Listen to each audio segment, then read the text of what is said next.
Hello and welcome. Today we're diving into a rare but serious eye condition called gyrate atrophy of the choroid and retina. We'll explore what causes it, how it affects the eyes, and what can be done to manage it. This video is intended for informational purposes and shouldn't replace professional medical advice. Let's get started.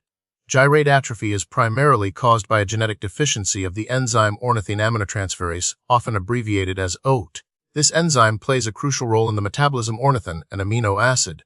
The gene responsible for producing this enzyme is located on chromosome 10. If both parents carry a mutated copy of this gene, their child has a 25% chance of inheriting gyrate atrophy. Therefore, it is an autosomal recessive genetic disorder. Now, let's understand what happens inside the body. Due to the deficiency in ornithine aminotransferase, ornithine accumulates in the blood, cerebrospinal fluid, and the eyes. This elevated level of ornithine is toxic to the retinal pigment epithelium, which supports the photoreceptor cells in the retina. The toxic levels damage these crucial retinal and choroidal tissues, causing the characteristic gyrate or swirling pattern of atrophy. Over time, this damage leads to progressive vision loss. Gyrate atrophy is considered a rare disease. Its prevalence varies depending on the population but is estimated to affect around 1 in 50,000 to 1 in 100,000 individuals.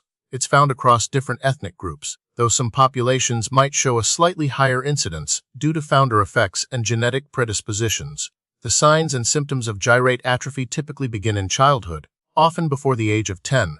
Night blindness or nyctalopia is usually the first noticeable symptom.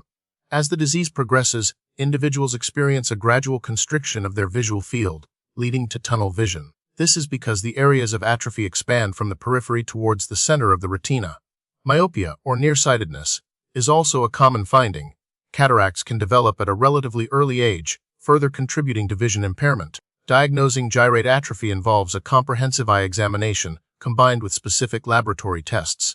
An ophthalmologist will look for the characteristic scalloped or gyrate patterns of atrophy in the retina during a dilated fundus examination. Measuring ornithine levels in the blood is a key diagnostic test. Significantly elevated levels strongly suggest the diagnosis. Genetic testing can confirm the diagnosis by identifying mutations in the ornithine aminotransferase gene. Gyrate atrophy doesn't have distinct subtypes or classifications in the traditional sense.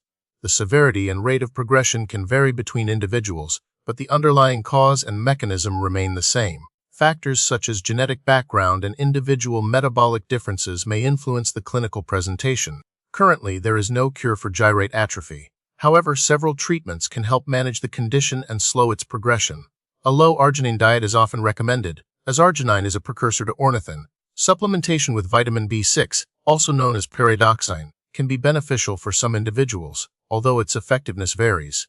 Creatine supplementation has also shown some promise in protecting the retina. Regular eye examinations are crucial to monitor the disease's progression and address complications like cataracts, which may require surgical intervention. Since gyrate atrophy is a genetic condition, prevention focuses on genetic counseling for individuals with a family history of the disease. If both parents are carriers of the mutated gene, they can discuss their options, including prenatal testing, with a genetic counselor. This can help them make informed decisions about family planning. The prognosis for individuals with gyrate atrophy is guarded.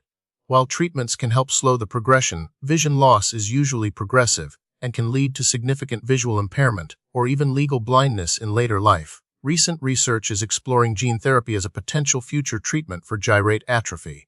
The goal of gene therapy would be to introduce a functional copy of the ornithine aminotransferase gene into the retinal cells, potentially correcting the underlying enzyme deficiency and preventing further retinal damage. Clinical trials are ongoing to assess the safety and efficacy of these novel approaches, offering hope for improved outcomes in the future.